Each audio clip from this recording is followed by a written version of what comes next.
नागरिकांचे उठाव पाहिले, आता सैनिकांचे उठाव पाहूयात आपण. सैनिकांचे कोणते उठाव होते 1857च्या पूर्वीपर्यंतचे.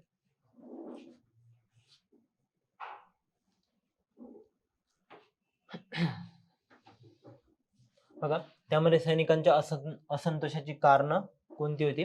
भेदभाव, वेतन व पदोन्नतीतील असमानता, ब्रिटिश अधिकाऱ्यांची तुच्छतेची वागणूक. तर ब्रिटिश अधिकारी जे आहेत ते भारतीय सैनिक आणि ब्रिटिश सैनिक यांच्यामध्ये तिथे भेदभाव करत होते. तुच्छतेची वागणूक जी ती भारतीय सैनिकांना तिथे दिली जात होती कंपनी सरकारकडून. तर भत्त्यांचा नकार जो आहे तो तिथे दिला जात होता. दुर्गम भागात परकीय सेवा भत्ता जो आहे तो नाकारला जात होता भारतीय सैनिकांना.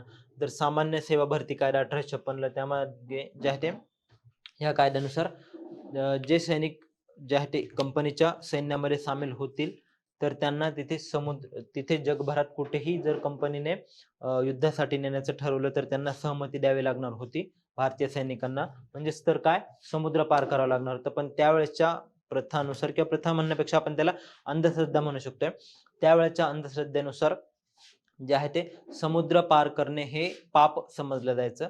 स्वतःची मातृभूमी ओलांडून समुद्र पाप करणे हे पाप होतं. तर त्या गोष्टीला उच्चवर्णीय हिंदूंचा धार्मिक विरोध होता व ब्रिटिश कंपनी जी आहे ती आमचा धर्म बुडवते असं देखील त्याला एक किनार होते. नंतर सामाजिक धार्मिक प्रश्न जर पाहिले तर नागरी जनतेचे प्रश्न सैनिकांमध्येही होते. ते समाजाचाच एक भाग होते. कारण अवधचं जेव्हा विलिनीकरण करण्यात आलं, अवधच्या विलिनीकरणामध्ये अवधचं संस्थान जेव्हा खालचं करण्यात आलं, तर ब्रिटिशांचं त्यावेळेस जेवढं काही सैन्य होतं त्याच्यापैकी 1/3 सैनिक जे आहेत ते अवध या संस्थानातून येत होते व त्यांच्याच मातृभूमीवर तिथे खालसा करण्यात आला व त्यातूनच जे ते अवधच्या सैनिकांनी 1857च्या युद्धामध्ये किंवा त्याच्याही आधी काही छोटी मोठी जर तिथे बंड झाले तर त्यामध्ये सहभाग त्यांचा दर्शवला होता. सामाजिक धार्मिक प्रश्न. नंतर पहा, महत्वाचे लष्करी उठाव जर पाहिले आपण तर 1764 मध्ये बंगालमधील सैनिकांचा उठाव, 1806 मध्ये वेल्लोर मधील उठाव, सामाजिक धार्मिक हस्तक्षेपाचा निषेध, म्हैसूरचा ध्वज फडकावला.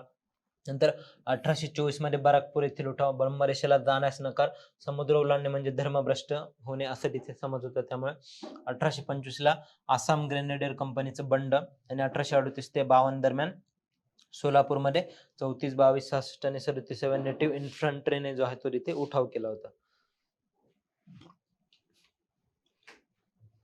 या उठावांचा वारसा जर पाहिला तर सर्व उठाव स्थानिक होते, ते मर्यादे बाहेर पसरू शकले नाहीत कारण ब्रिटिशांनी ते दडपले. मग नेत्यांना फाशी देण्यात आली, अनेक उठावानंतर नेत्यांना फाशी देणे, रेजिमेंट बरखास्त करणे, त्यातूनच जे आहे ते उठावांचा वारसा पुढे नेण्यासाठी 1857च्या क्रांतीसाठी जो तो महत्वपूर्ण पाया ठरला.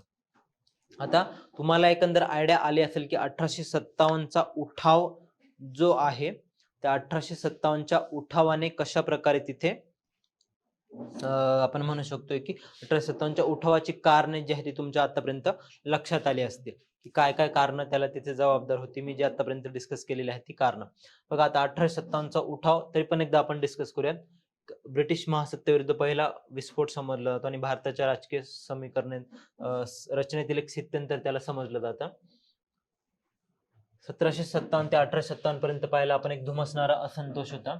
1757 नंतरची परिस्थिती लक्षात घ्या की त्यामध्ये प्लासीच्या लढ्यानंतर वसाहतवादी धोरणांचा विस्तार, राज्यकर्ते, स्थानिक शेतकरी जे आहे त्यांच्या विरोधात ब्रिटिशांच्या विरोधात जे आहे ते लढले, त्यांच्यात असंतोष जो तो वाढत गेला. नंतर दुष्काळ आणि सावकारी पाश, दुष्काळाच्या काळातही वाढीव महसूल वसुली, पोलिसांचा पाठिंबा असलेल्या स्थानिक सावकारांविरुद्धच्या चळवळीचे रूपांतर कंपनी राजवटीविरुद्धच्या बंडात झाले. नंतर स्थानिक उद्रेक जो आहे तो देखील झाला. सांस्कृतिक हस्तक्षेप केला ब्रिटिशांनी स्थानिक धार्मिक आणि पारंपरिक प्रथांमध्ये केलेला हस्तक्षेप, त्यामुळे देखील उठावाला एक तोंड भेटलं. जसं की ते असेल दिलेलं कुठेतरी, पुढे पाहूयात आपण.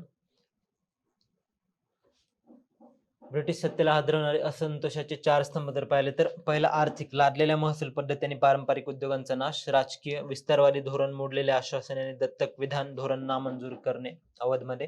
प्रशासकीय, पोलीस व न्यायालयांमधील भ्रष्टाचार व अनुपस्थितीत सार्वभौमत्व. सामाजिक, धार्मिक, वंशीय श्रेष्ठत्वाचा गंड. ब्रिटिशांचं व्हाईटमॅन्स बर्डन जे होतं, व्हाईटमॅन्स बर्डन,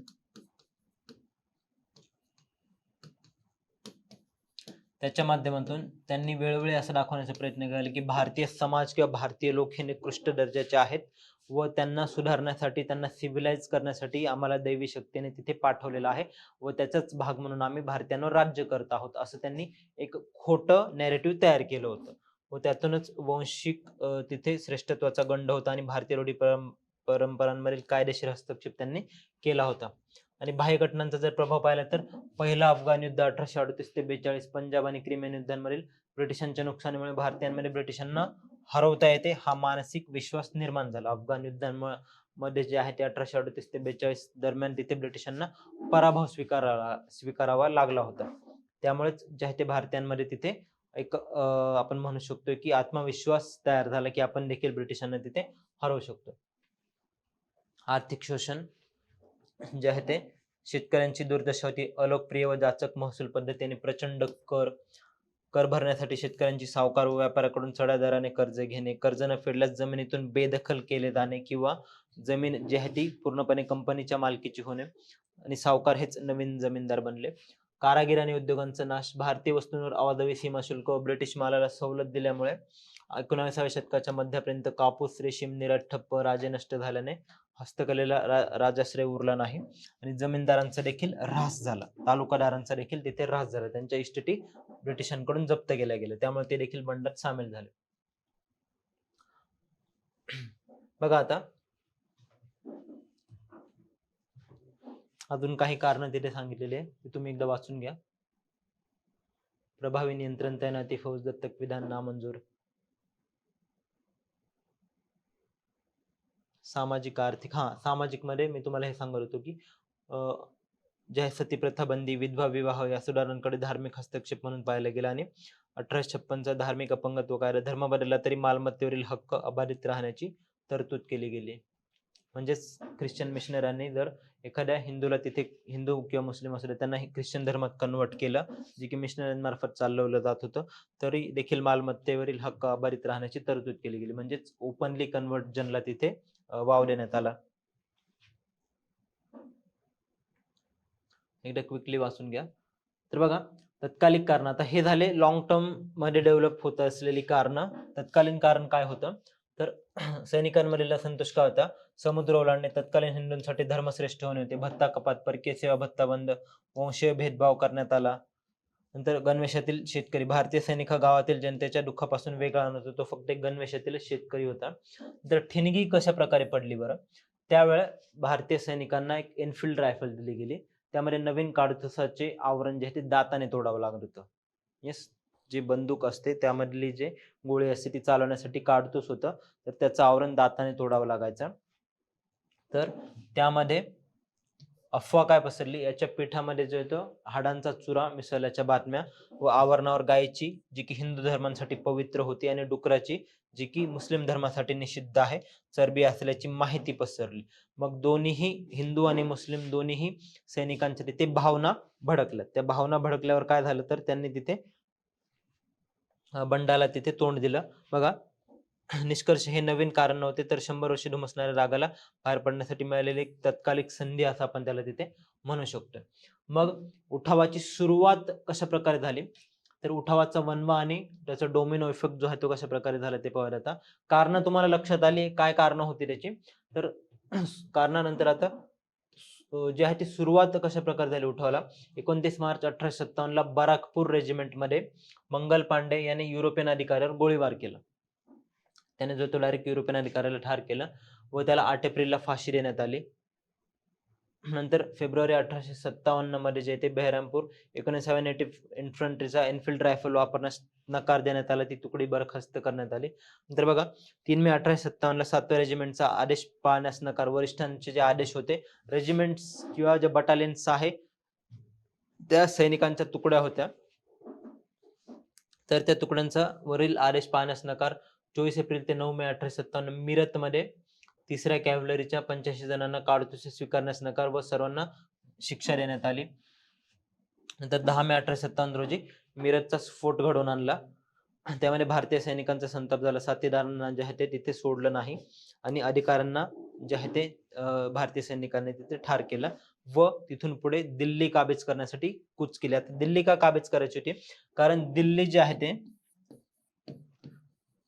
अगदी जर आपण पाहिलं तर दिल्ली सल्तनत किंवा मुघल काळात पूर्ण भारताचं एक प्रशासकीय केंद्र जे आहे ते भारताचा कारभार कुठून चालायचा तर तो दिल्लीतून चालायचा व सैनिकांनी असं ठरवलं की ह्या ज्या इन्फंट्री रेजिमेंट्स होत्या बटालियन्स होत्या तिथल्या सैनिकांनी असं ठरवलं की इथे मेरठ असू द्या किंवा बरेली असू द्या तिथे कारवाया तर केल्याच किंवा तिथला भाग जो आहे तो तर ताब्यात घेतलाच पण दिल्लीकडे कूच करून जे आहे ते तिथला बादशाह होता बहादूर शाह जफर मुघल बादशाह तत्कालीन त्याला पूर्ण हिंदुस्थानचा सम्राट घोषित करणे व हिंदुस्थानचा सम्राट घोषित केल्यावर भारतीयांची सत्ता तिथे आणणे व ब्रिटिशांना पूर्णपणे तिथून हाकलून देणे हा त्यांचा उद्देश होता त्याकरताच त्यांनी तिथे दिल्लीकडे कूच केली बघा दिल्लीचा जो बहादूर शाह जफर आहे त्याला तिथे हिंदुस्थानचा सम्राट घोषित करणे कारण त्याचं राजकीय महत्व काय होतं बरं तर पारंपरिक प्रतीक मुघल राजवंश भारताच्या राजकीय एकतेचं प्रतीक होतं आतापर्यंत मागचे 300 वर्ष मुघलांनी भारतीय उपखंडावर जी आहे ती सत्ता केलेली होती व आता जर त्याला आपण तिथे हिंदुस्थानचा बादशाह म्हणून जर असं घोषित केलं तर भारताच्या राजकीय एकतेचं ते प्रतीक असणार होतं तर लष्करी बंड ते क्रांतिकारी युद्ध या कृतीने उठावाला राजकीय अधिष्ठान मिळणार होतं व सर्व प्रमुख सम्राटांची एकनिष्ठ राहण्याची घोषणा केली त्याने अजून एक फायदा काय होणार होता ना की मुघल सम्राट जर समजा गादीवर बसतोय दिल्लीच्या अर्थातच भारताच्या गादीवर बसतोय तर त्याला एक रिस्पेक्ट म्हणून किंवा त्याला एक राजकीय ऐक्य म्हणून देशातील इतरही छोटे मोठे संस्थानिक किंवा राजे जे आहे ते पाठिंबा देतील मुघल सम्राटाला किंवा सैनिकांना पाठिंबा देतील त्यातून धार्मिक नाही तर राजकीय दृष्टिकोन त्यांचा प्रतिबिंबित होता ब्रिटिशांना समान शत्रू मानण्यासाठी हा त्यांचा प्रयत्न होता दिल्लीवर ताबा घेतला मग त्यांनी मिरथून आलेल्या सैनिकांनी दिल्ली जिंकली हतबल आणि वृद्ध मुघल सम्राट बहादूर शाह जफर यांना भारताचा सम्राट घोषित करण्यात आलं तो जो आहे तो अतिशय म्हातारा झालेला होता त्याच्याकडे पुरेशी इच्छाशक्ती नसतानाही त्याला तिथे सम्राट घोषित करण्यात आलं मग बहादूर शाह जफर याने सर्व भारतीय राजांना पत्र लिहून संघटित होण्याचं आवाहन केलं परिणामी बंगाल अवध रोहिलखंड बुंदेलखंड आणि बिहारमध्ये ब्रिटिश सत्ता जी आहे ती संपुष्टात आली काही कालावधी करता हा आता हे सर्वात महत्वाचं आहे तुम्हाला हे रिजन्स किंवा केंद्र लक्षात ठेवायचे त्यामधले नेते लक्षात ठेवायचे आणि त्यांनी कृती काय केली ते देखील लक्षात ठेवायचं आहे हे विचारलं जातं परीक्षेला बघा आता रिजन्स कोणते आहेत तर दिल्लीमध्ये जनरल बख्त खान याच्या नेतृत्वाखाली 1857 उठाव केला गेला बहादूर शाह नाममात्र नेता होता पण जनरल बख्त खानने जे आहे ते सैन्याची धुरा सांभाळलेली होती वृद्ध सम्राट हा साखळीतील सर्वात कमकुवत दुवा होता नंतर कानपूर नानासाहेब पेशवे स्वतःला बहादूर शाह यांचा गव्हर्नर म्हणून जाहीर केलं 27 जून रोजी ब्रिटिश जनरल व्हीलर ने याच्यासमोर शरणागती पत्करली लखनौला मी कालच तुम्हाला सांगितलं होतं बेगम हजरत महल आणि तिचा मुलगा बिजरिश कादिर यांनी उठावाचं नेतृत्व केलं Birjis Qadir British resident Henry Lawrence यांनी मृत्यू केला बिहारमध्ये एक म्हातारा जमीनदार कुंवर सिंग त्याने नेतृत्व केलं 70 वर्षीय वृद्धाने जो आहे तो जमीनदार होता त्याने देखील ब्रिटिशांच्या विरोधात लढा दिला कारण त्याची जहागिरी जी आहे किंवा जमीन जी आहे ती ब्रिटिशांनी तिथे बळकावलेली होती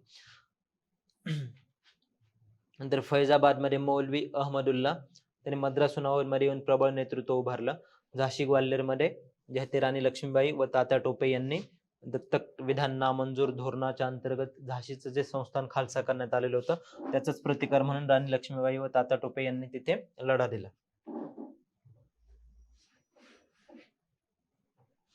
सामान्य जनतेचा सहभाग जर पाहिला आपण तर त्यामध्ये नागरिकांचा सहभाग देखील होता वायव्य प्रांत आणि अवधमध्ये शेतकरी कारागीर पुरोहित मोठ्या प्रमाणावर सहभागी झाले शेतकऱ्यांनी ब्रिटिश न्यायालय आणि पोलीस ठाण्यांवर हल्ले केले सावकारांवरील हल्ले कर्जाच्या नोंदी आणि हिशोबाची पुस्तके देखील तिथे नष्ट केली गेली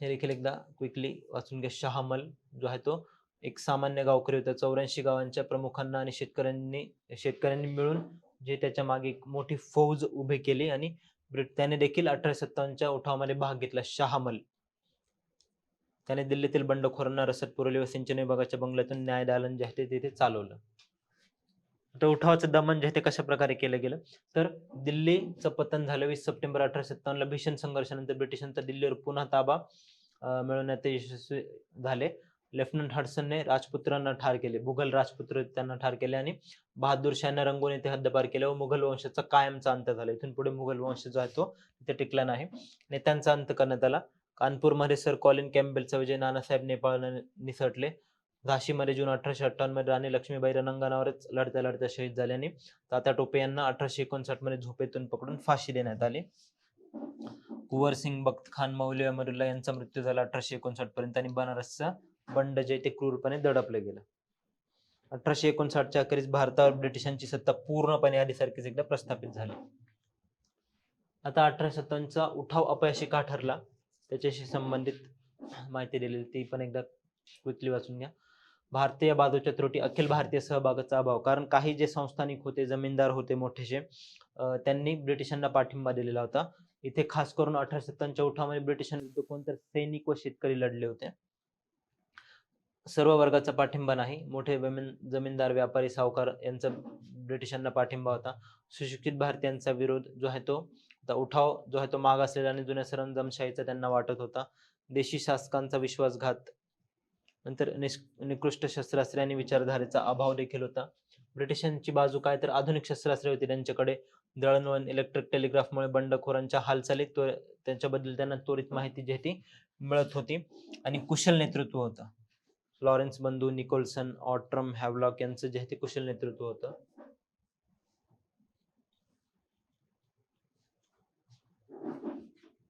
आता 1857च्या उठावाबद्दल काही स्टेटमेंट आहेत. सर जॉन सिले म्हणतात, कोणत्याही स्थानिक नेतृत्वाशिवाय केलेले पूर्णपणे देशद्रोही आणि स्वार्थी सैनिक बंड असं त्याला म्हटलं जातं. Doctor RC. मुजुमदार म्हणतात, ना पहिले ना राष्ट्रीय ना स्वातंत्र्य युद्ध हा ब्रिटिश दृष्टिकोन आहे. शिपायांचं बंड त्याला त्यांनी निगेटिव्ह पद्धतीने बघण्याचा प्रयत्न केलाय. मध्यम मार्गी किंवा सरंजामी शेतकरी उठाव, मार्क्सवादी विचारायला म्हणतो परकीय व सरंजामी गुलामगिरी विरुद्ध संघर्ष. जवाहरलाल नेहरू यांनी प्रामुख्याने एक सरंजामी उठाव, तरी त्यात राष्ट्रवादी घटक होते हे सांगितलेलं आहे. नंतर विदा सावरकर जे आहेत त्यांनी नियोजित राष्ट्रीय स्वातंत्र्य युद्ध जे आहे ते सांगितलेले. राष्ट्रवादी दृष्टिकोन जर पाहिला आपण तर भारतातील पहिलं स्वातंत्र्य युद्ध असं त्याला सावरकरांनी म्हटलेलं आहे. Doctor SN. सेन यांनी लढा धर्मासाठी सुरू झाला पण पर्यवसन स्वातंत्र्य युद्धात झाले असं त्याला म्हटलेलं आहे.